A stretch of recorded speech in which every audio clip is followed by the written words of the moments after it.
Hello there and welcome to Ringgit Cents Plus, the show where we talk about personal finance. Today marks the first day of Ramadan, and as you prepare to break fast this evening, we have this question for you. Have you got your finances in check? In the excitement of the fasting month and in preparing for Hari Raya, celebrations like these is usually the time of year where many of us tend to overspend. Well, on this episode, we have some tips on keeping your budget in check, and we'll get to that in a moment. But first up, what are the differences between Islamic financial planning as opposed to conventional financial planning? Well, for those of you who have always been wondering about this, we turn to one of the experts for answers on how Islamic financial planning can help in setting your financial life goals. We spoke to Rafiq Hidayat Ramli, who is both a certified financial planner and an Islamic financial planner. He explained to us that financial planning is a holistic way of looking at one's overall financial goals, like retirement, setting an education fund for your children, and also insurance protection. So in creating the recommendations and the plans, the financial planners will review all aspects of a client's financial situation across a breadth of financial planning activities, including the interrelationships, to ensure that all the conflicting objectives are being taken care of. So that is what financial planning is all about. An Islamic financial plan isn't very different from a conventional financial plan, but it adheres to Sharia principles. Rafiq gives us a few examples. Instead of just, let's say, tax calculations, we'll include the zakat, because zakat is an obligation for Muslims who can afford to pay it. In addition to that, when we talk about investments, so it would be solely in Sharia-compliant investments. We wouldn't, under Islamic financial planning, we wouldn't advise our clients to invest in conventional stocks or assets. In addition to that, instead of insurance, we will then use takaful as a mode for protection. An Islamic financial plan will also look beyond their life goals, but preparing for the hereafter, as it also includes things like wakaf planning. Estate planning also follows faraid rules. So a will that is written for a Muslim is quite different from a non-Muslim. It also affects the money in your employee's provident fund or EPF account, even though you've named a benefactor such as your wife or children. What we don't realize is that there is this fatwa that was issued by Majlis Fatwa Kebangsaan that says that any monies in KWSP, whoever that is the nominee, is actually only the authorized person, basically, or wasi, to hold it before the person can then distribute it according to faraid. So it actually, your EPF monies must be distributed according to faraid. When it comes to fees charged by the financial planners, Rafiq says it's the same for both conventional and Islamic financial planning. However, when asked if it is true that Sharia-compliant financial services are more expensive compared to conventional products, he said yes. Here's an example. Let's put a conventional health insurance and takaful health protection side by side. Now, assuming that all costs are the same, such as management costs and types of protection covered, the takaful protection has an additional cost, which is the Sharia Advisory Panel. Its job is to ensure that all of its investments and services are Sharia compliant. Now, how big is the cost difference? According to Rafiq, for the same type of coverage, the difference is less than 10 ringgit a month. Also, Rafiq says there aren't many Sharia-compliant unit trust funds that invest globally as compared to conventional unit trust funds. A Sharia-compliant fund can't invest in tobacco, alcohol, finance which charges interest, and gambling which historically has higher returns. Malaysian fund managers wanting to invest in, say, the US or in Asia has less to pick from that meets their criteria as compared to conventional funds.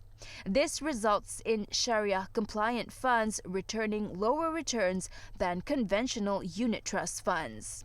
Rafiq says 70% of his clients are Muslims who use Islamic financial planning, and they can accept the lower returns as their religious obligations are more important. It's more holistic because it's not only now when we are on the earth, it's also planning for when you pass away. So it's more holistic, and it really takes into account the concept of Sharia principle, and we would then advise clients how they can achieve their financial goals based on the Sharia principle, and also on the concept of al-falah, which is the concept of success for here and in the hereafter. In financial planning, there's a saying, failing to plan is planning to fail. So make sure you start planning your finances today, no matter how old you are. The younger, the better. Well, hopefully that story has helped to clear up some questions you may have about Islamic financial planning. Did we miss anything? As always, do connect with us on Facebook, as we love to hear your feedback. Now, coming up after the break, we speak to our partners from Ringgit Plus about keeping your spending in check during Ramadan and towards the Raya celebrations. Stay tuned.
Dalam RM20 lah, kadang-kadang RM25. Macam tu lah, depend lah. Kadang-kadang tu kalau akak beli ayam tu seekor, lebih lah sikit daripada RM20 tu. Macam tu lah, akak beli kuih, akak beli asam pedas keladi. Macam tu lah.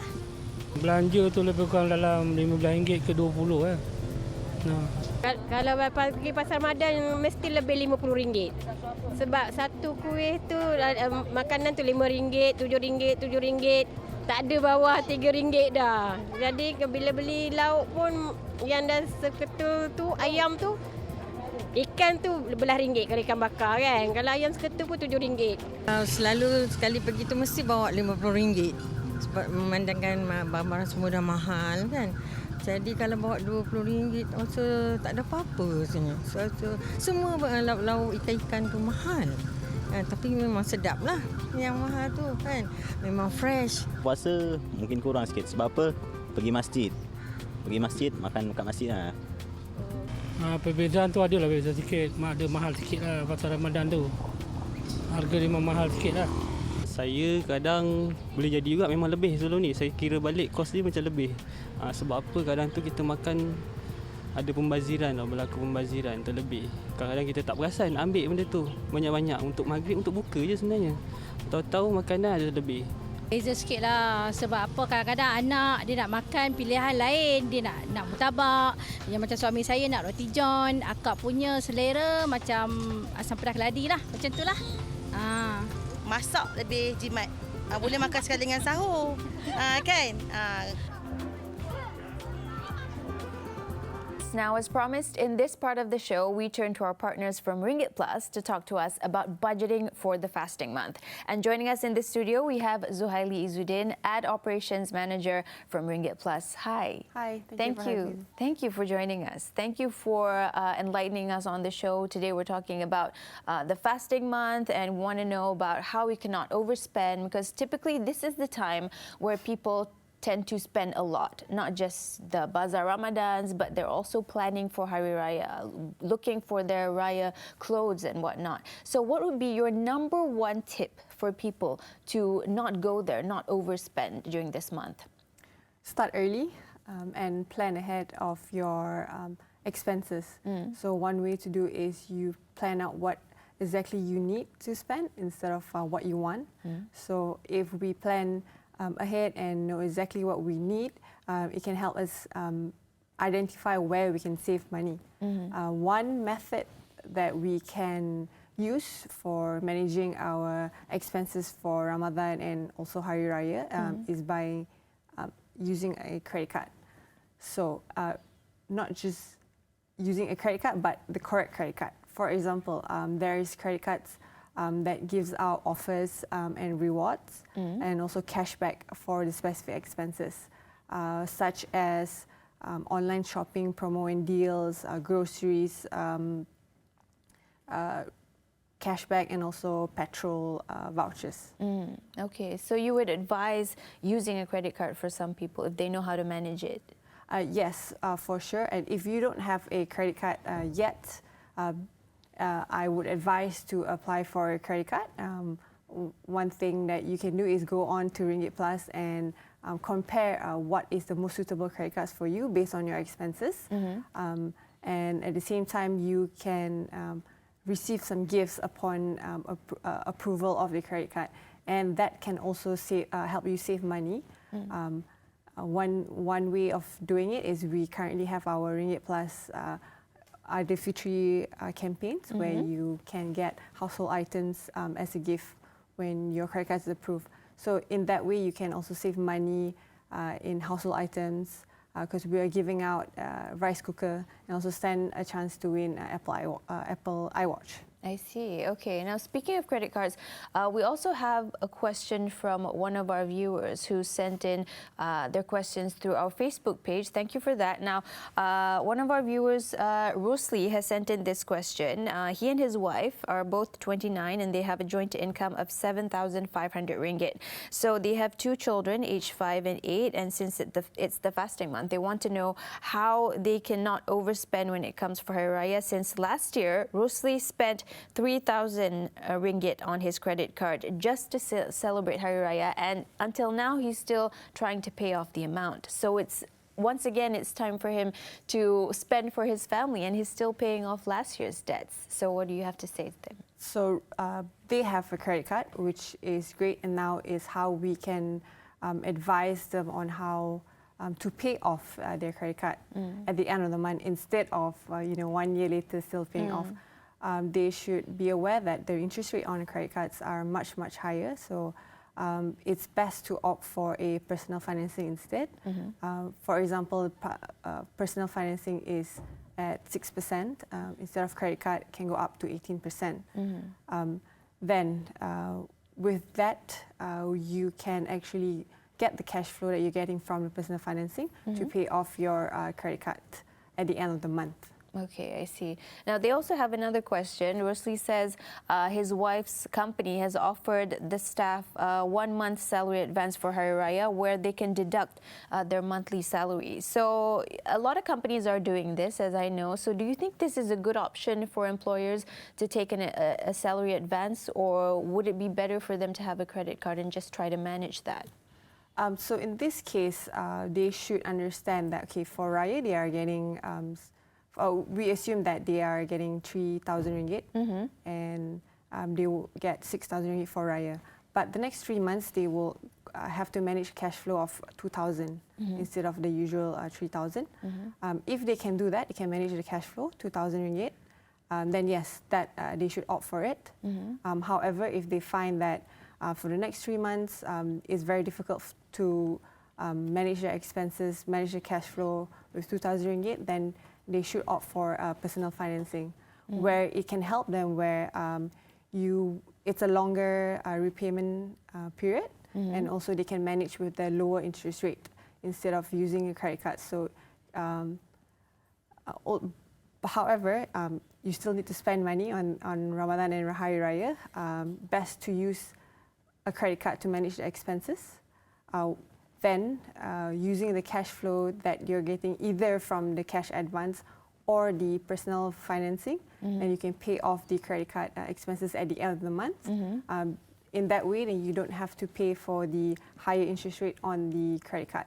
I see. Okay, good advice then. I guess for Rusli and Wana, it's best for them to spend within their means so that they don't have that amount of debt next year again, I guess. Yes, hopefully. Okay, hopefully. Now, we'll be taking a break right now, but when we come back, we'll be speaking again to our friends from Ringgit Plus, continuing our discussion about how you can actually budget for Ramadan and also the Hari Raya celebrations. Back with us on Ringgit Plus after this, so don't go anywhere.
Bulan puasa dia lebih juga, tapi kadang-kadang kalau nak berjimat kan takut membazir, dia ada beli sikit lah.